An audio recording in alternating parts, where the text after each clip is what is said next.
The Great Wall of Los Angeles was begun in the 70s by Judith Baca. She hired several artists to create murals that represented the history of Los Angeles, and she says it history that does not appear in the textbooks.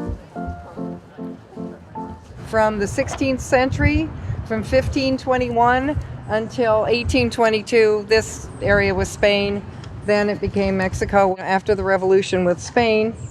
And Mexico reached all the way up into California, Colorado, Nevada, Arizona, New Mexico, Texas. The government deported the Mexican non-citizens who were here, but inadvertently they also deported 500,000 Mexican American citizens. But because we don't have to walk around with papers, if somebody stopped somebody on the street and they didn't have papers, they deported them.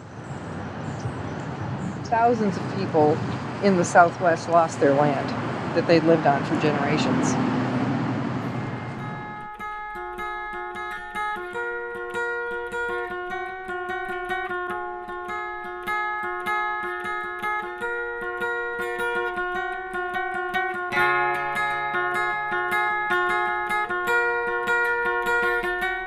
Norma Iglesias is a professor at San Diego State and an expert in transborder studies. She's extremely informative, and she talked extensively about crossing the border, people who cross the border back and forth to work in San Diego or to work in Tijuana. All borders are important, but this is one of the most dynamic, contrasting, incredible borders, not only in the US-Mexican, in the world.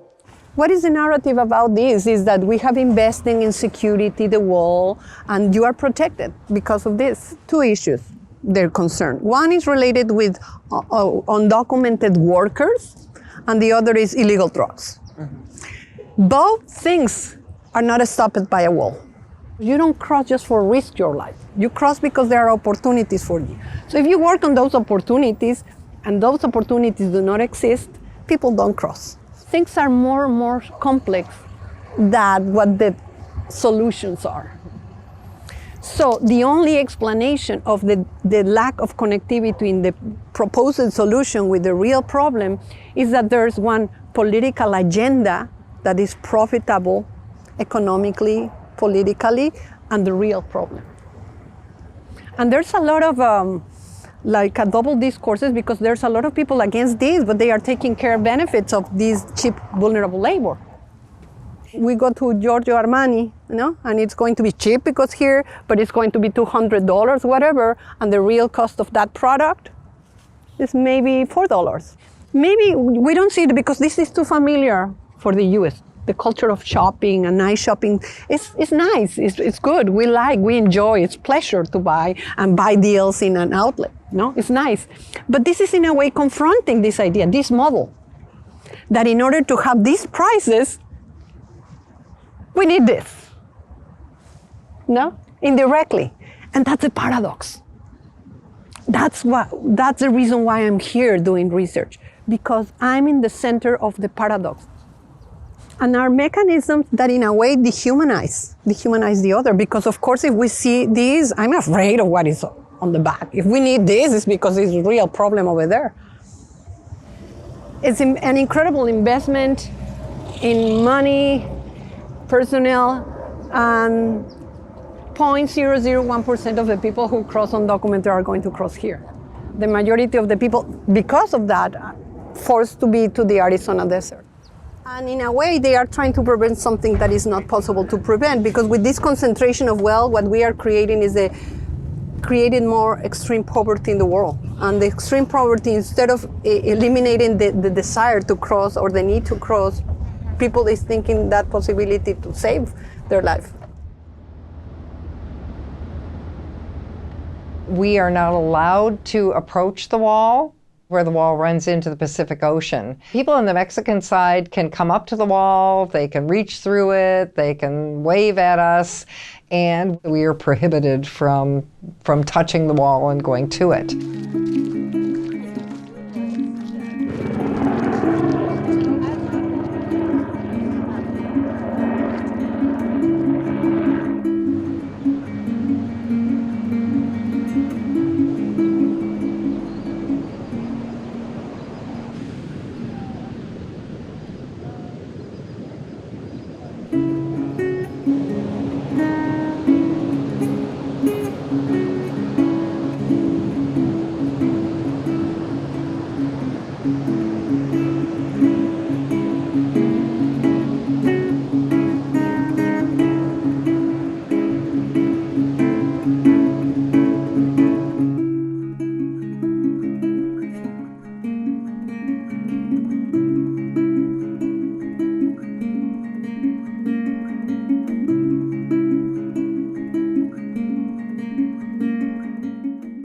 My name is Zach. I'm a park ranger here at Coronado National Memorial. Working here, I would say every day, I would get someone come in and talking who wants to talk about the border, who wants to talk about a wall or a fence or something like that, right? So if we're going to jump back 500 years ago, this border physically or even on maps did not exist, right? We had many different indigenous cultures here. When you put a big physical barrier in ecosystems, what happens, right? That there's a lot of disturbances. So working with Mexico, working with borders and customs, there are ways that we try to keep those disturbances at a minimum, but it's inevitable if you are building a 17-foot fence, right? How far does the fence come now then? Yeah, so it comes in a quarter mile into the park and stops. And then from there, it's just barbed wire. And in some parts, there'll be anti-vehicle posts. But as you can see, it's mountain. You're not going to drive over that in your car. I don't work for Border Patrol, but talking a little bit about them, they have some new technologies up top. Once you're looking up there, you can check out, there's, on the peak over there, there's a big tower, which uses technologies. Did you see a big blimp? No. Yeah. You did? Really? I was driving. I was like, what is that? Okay, Yeah, so it, some people will say it's, just a blimp, weather stuff, but it's a little more. It's connected through border movements and basically using modern technologies can detect a lot of not just aircraft, low-flying aircraft, but things on the border, that kind of thing. So what I'm getting at is there's a lot of technologies used now, and that would probably contribute to this, the less amount.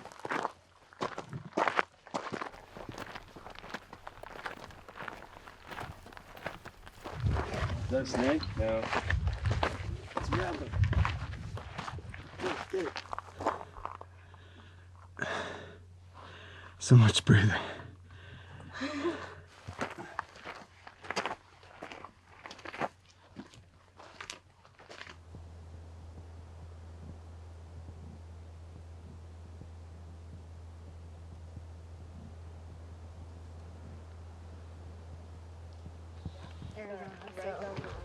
Are we going? I'm gonna send it. What's happening? Are you Googling if Sean, food is Sean cannibal? doesn't know where the trail. Yeah.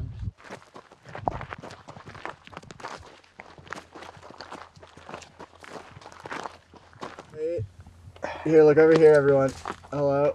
Okay, that was one with you in the bottom right-hand corner. Yeah,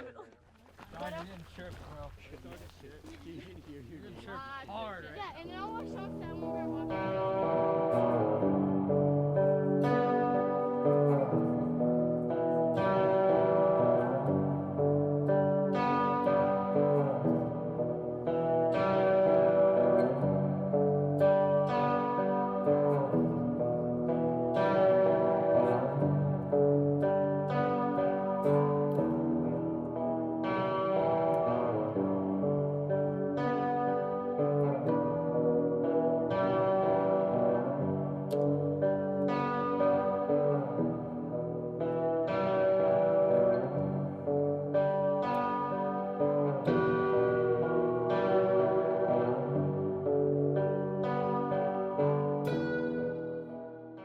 The Southside Presbyterian Church is affiliated with John Fife, who is the founder of the sanctuary movement in the United States, and in fact conducts part of the class for the Samaritans. In 1994, the same year that the North American Free Trade Agreement was implemented, the United States, for political reasons, said, we're going to try to control the border. We're going to control the border. And they're still saying it, of course.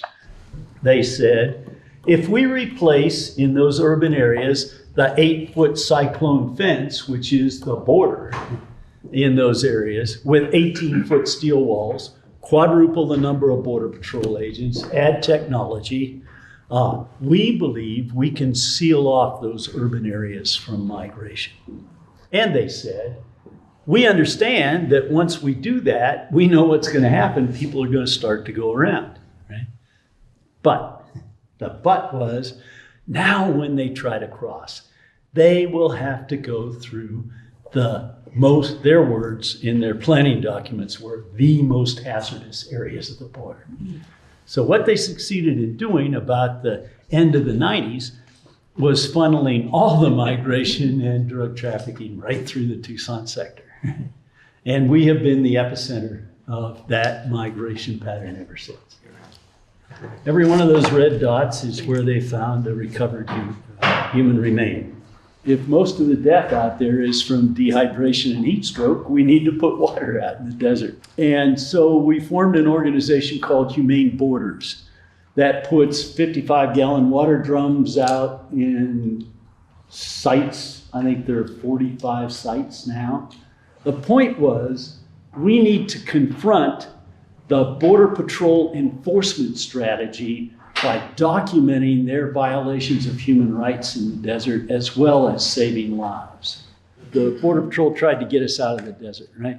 One of the other ways was they, with the approval of the command structure here, started destroying water on the migrant trails that we left, slashing the water bodies. And so we put motion-sensitive video cameras after a while on those sites and caught them in living color and gave it to the press and media.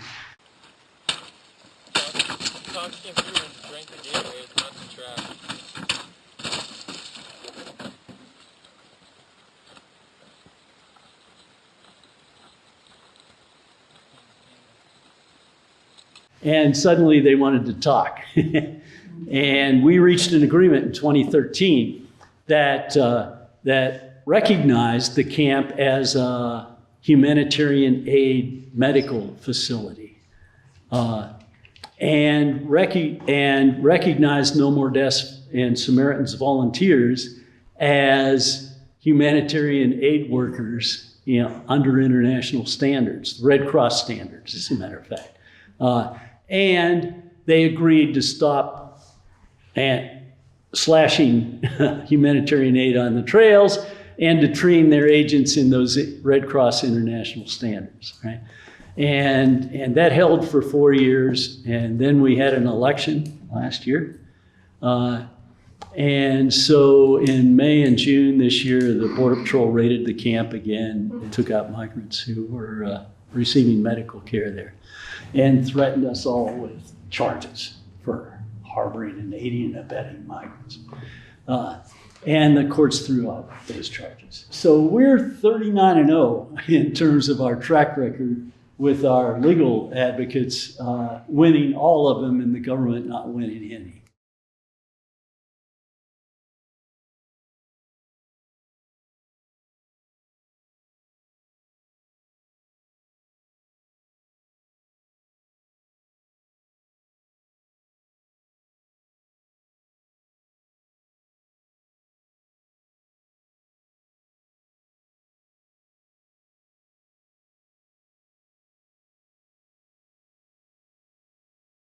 Every nation has a right to establish a border and to enforce that border.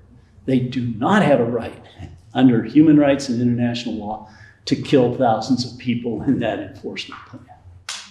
Now, make sure you understand, it is the legal right of civil society, all of us, to directly protect the victims of human rights violations when government is the violator, and to hold the government accountable for those violations of human rights.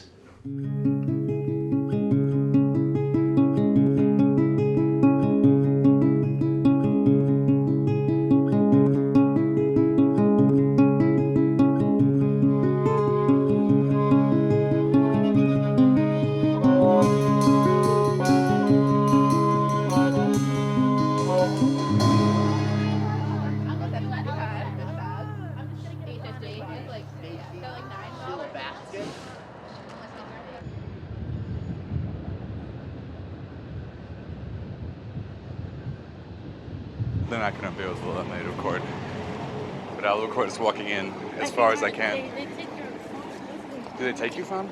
Yeah, I'm gonna at least.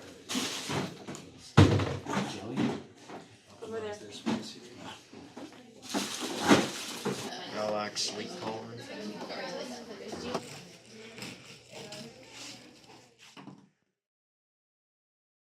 We met with an immigration attorney with the DMRS, which provides legal help for undocumented migrants. Our system has always been set up to make sure that the poorest and the least educated and we're not a system that's set up for just anyone to be able to come into our country. Many people will die before they'll immigrate. And I've had people ask me, is it the need, like, do we need more people processing these applications? That's not what the issue is. The issue is that the visas aren't available. So these people are standing in a line that's not moving. The biggest obstacle in proving an asylum case is usually proving a nexus or the actual persecution.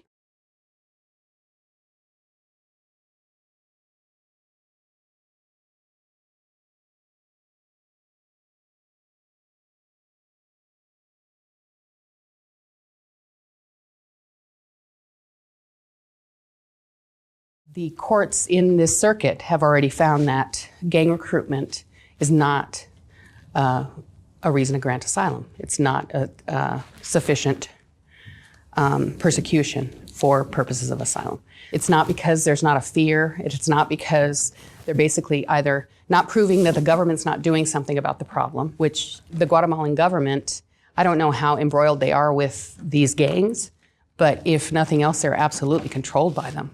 I can't tell you how many times I've come into contact with somebody who the story was just so, like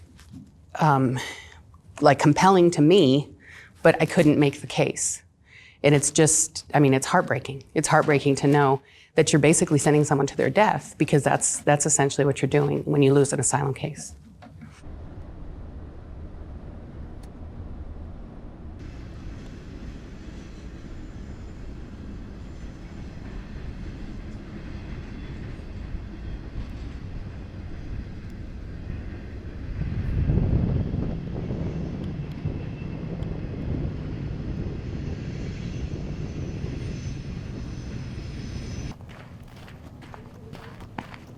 ¿No están en la escuela?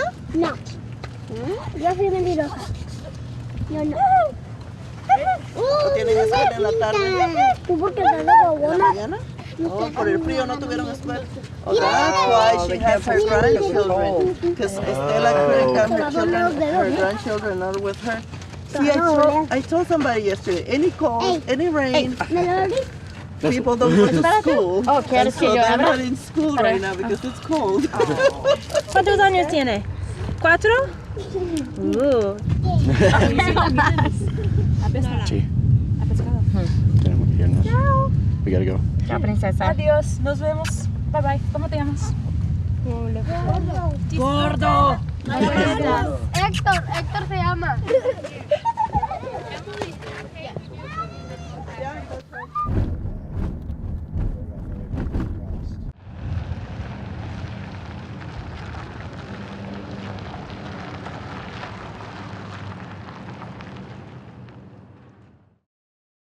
Annunciation House came into existence after more than a year of discernment by a group of young adults. One day, when someone who had no place to go, we referred to the Salvation Army, they came back and they said, "Where you sent me, they will not help me."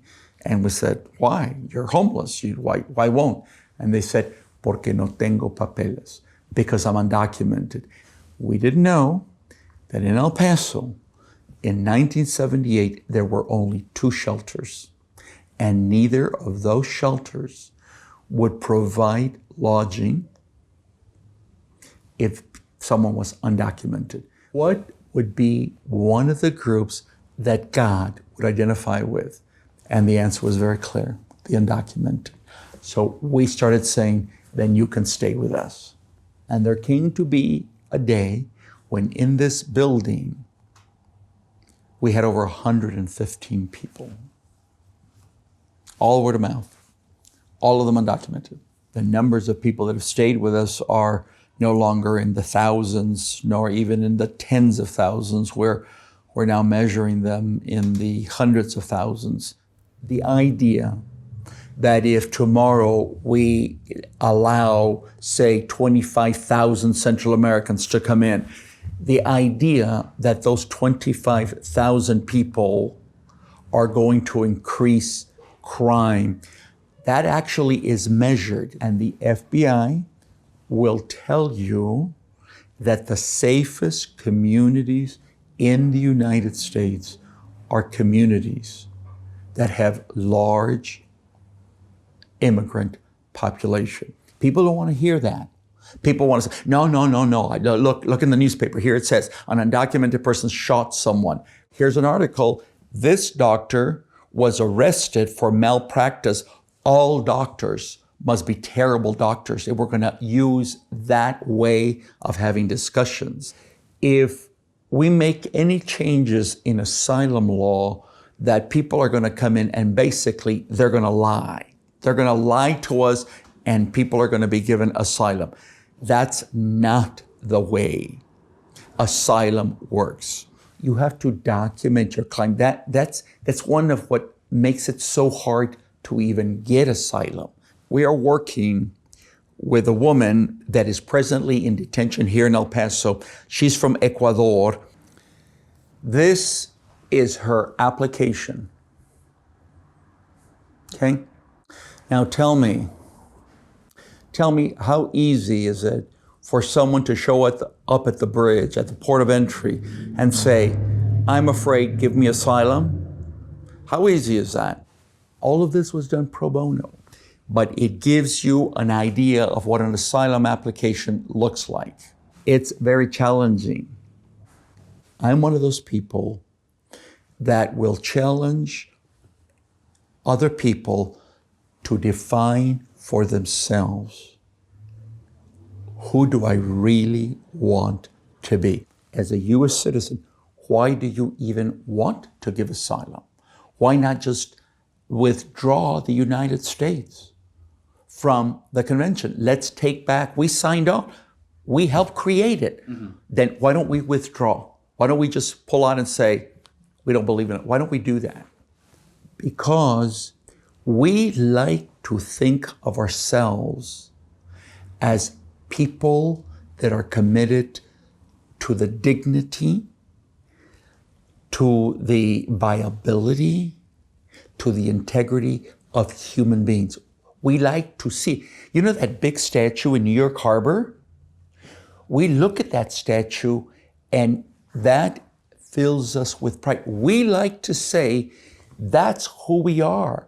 And right now, we're finding ourselves in a real predicament because we're also saying we don't want these people.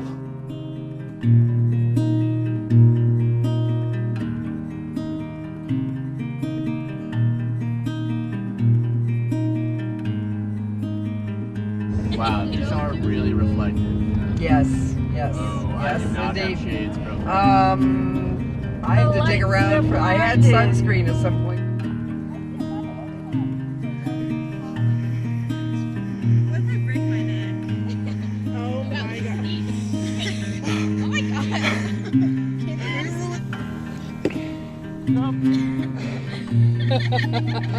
I think my heart rate goes to go.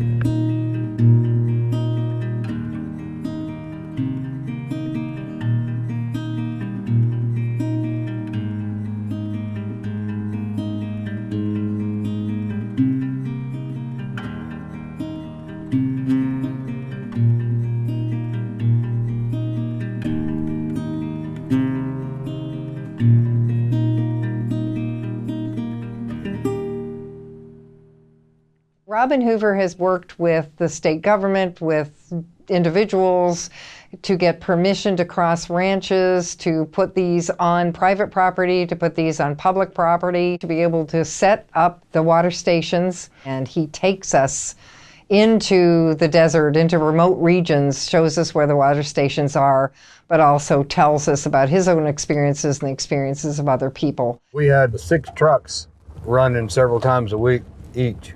Had hundreds of local volunteers trained. Our primary purpose was to ameliorate the conditions that exist out here. Our secondary was to, by doing that, to have a seat at the table and to have a legitimate voice in the public discourse. We have long, rich history of encountering migrants. We would do orientation. Do you know where you are? Do you know where you're going? Do you have enough water? Do you need any medical? Do you need to make any emergency calls? We can't call your family. We cannot put you in the vehicle unless it's a medical emergency. problem when we established humane borders, we had to have a quote disturbed area where you could, and you had to be able to drive to it to be able to service the station, etc. That meant that the migrants were on roads or near roads or a few miles off a road or whatever. And now they're pushing them so far away, the migrants are dying farther and farther away from those kinds of locations. So the effectiveness of humane borders has plummeted. No more deaths, and the Samaritans are going out and making water drops where they have to carry the water in another mile or so and drop it off.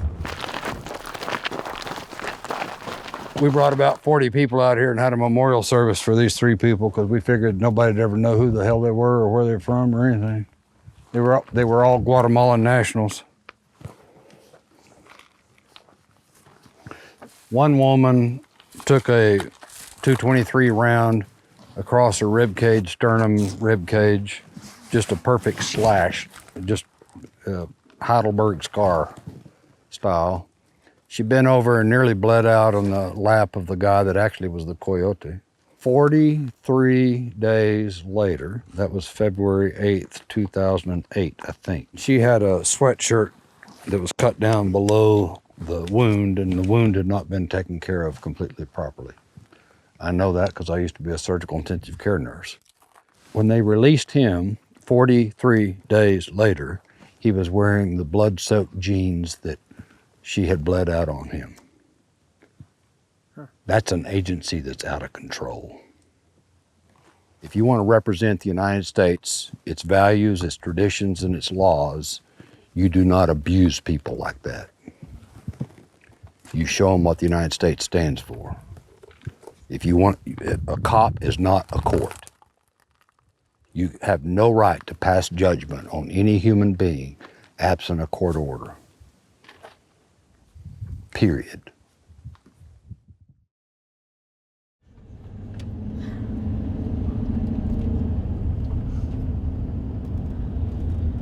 Since about 2000, we've lost an average of 160 to 200 people a year out here in the desert. Nobody knows the numbers. They recover somewhere around 180 a year on average now. Pima County government thinks it's good politics, makes sense, and it's responsible public policy to spend money in the Forensic Science Center to identify the remains and return them to their families, to do the work right. And right now we have more than 500 unidentified remains. There's no marker, there's no identification, it's A, B, C, D. They have a map that shows, so there's a vault in here that's about this big. There's a partition. So there may be 4, 5, 6 boxes in this one right here. Same. So these are cremains of unidentified people from Pima County.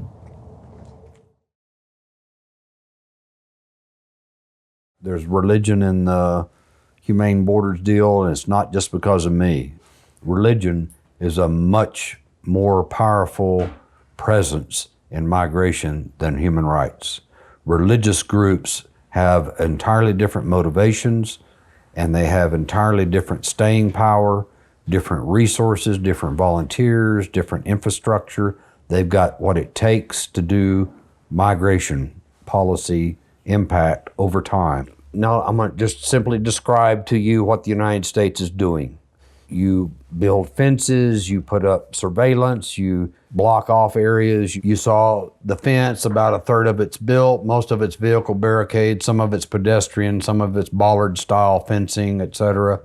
There's 12 different models. They want to make it expensive to enter into the United States. This is a vestige of an old neoliberal economic model that if you make it expensive to come, fewer people will come. What they don't understand is you have now just giving billions of dollars to our enemies in the cartels. And it kills migrants because it commodifies individuals. If I have to recover $3,000 or $5,000 in the migration, I'm going to stay longer and I'll just pay for it that way. Number 4, make it as miserable as possible if you do enter into the United States. That is the only one that works. You saw part of it the other day. Let me explain this. Operation Streamline works in the sense that you make it so frickin' miserable to be apprehended that you don't want to do it again. That one does have consequences. Those people don't come back for the most part. But it works for that migrant, it doesn't work for migration. We have a contract here in the United States with private and public prisons to maintain 34,000 beds a night just for undocumented people. 43% of the people who came here, who are undocumented, came here illegally. They overstayed their visa. What does that tell you? Just let that sink in. Almost half don't fit any of these profiles of what you're thinking about. I need to talk about Border Patrol. They invented these little stations you see over there on the left. It has a strobe light on the top that's operated by the solar panel, and it has a little radio system inside that box, and it has a metal reflector up there that gets your attention during the day on the sunlight. It's kind of like a mirror. I said, you build a bunch of these, you put them in all the strategic locations, I'll pull my water stations and go somewhere else. There's a lot of desert. If you can start saving lives, do it. It works. But they, by God, will not make enough of them and won't distribute them. They've given up on this system. They want, and I cannot conclude anything else, but they want more migrant deaths out there. They think it's a deterrent.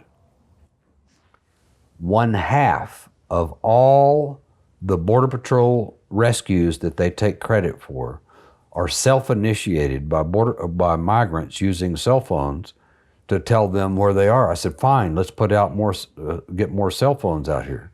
So I got the Commissioner of Customs and Border Protection and the SBI net people. I said, you're building all these frickin' towers. Put a 911 repeater, weighs about 2 pounds, fuel it from the power that you already have on that site. You have the environmental waiver. You've got the dirt, the power, the technology, and the tower. It already exists. Put it on there and buck boost that signal back to Pima County. We'll come find them. I got Pima County government. I got people from Mexico, from Sonora, from Washington, I had people from Guatemala, Honduras, El Salvador, all in this meeting.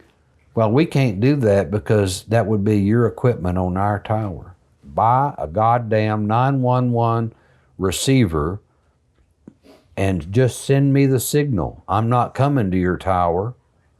Just share the information, public information. They will not frickin' do a goddamn thing to save the life of a migrant. I said, we'll buy the equipment. Pima County government wanted the Border Patrol to provide the signal of where to do the search and rescue. Goddamn won't do it.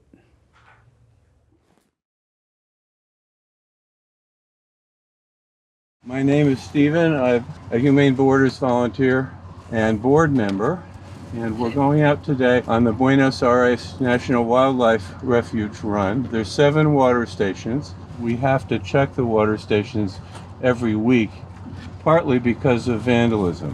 One of the things that happens is that vigilantes shoot the water stations with guns. They steal them, remove the spigots, and throw them into the woods and then dump all the water. We've had to put locks on the water barrels because last winter about this time 2 of the water stations were contaminated, one with gasoline and one with turpentine. We test the water for particulates. We taste it, we smell it. If it doesn't seem good, we replace it. We dump the water and put a new barrel on. It's very difficult to predict what the water use is going to be. It's going to be low, relatively speaking, because for some reason Most of the crossing is in the summer when it's really dangerous.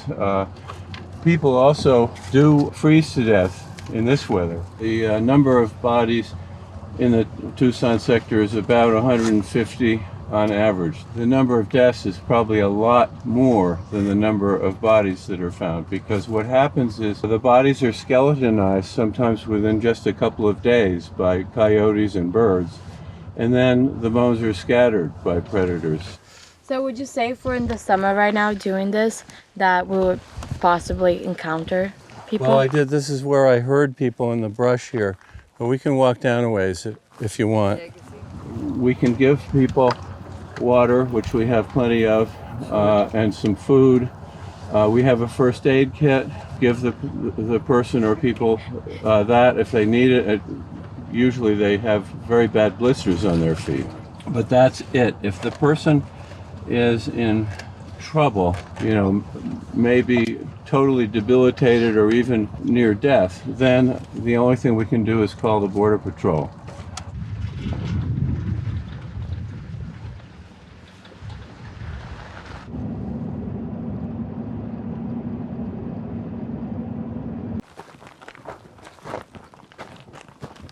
These crosses really bring it home for me because a real person died right here. And so I like to always say something like, we're really sorry that you died here, and we hope that you, wherever you are, it's in a better place, and that nobody else dies here.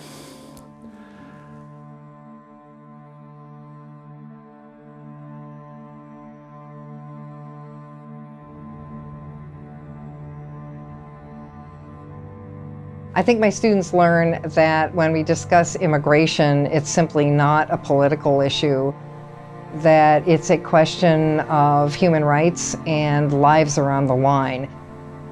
And I think they learn by being in the place where people cross, by talking to people who work with migrants.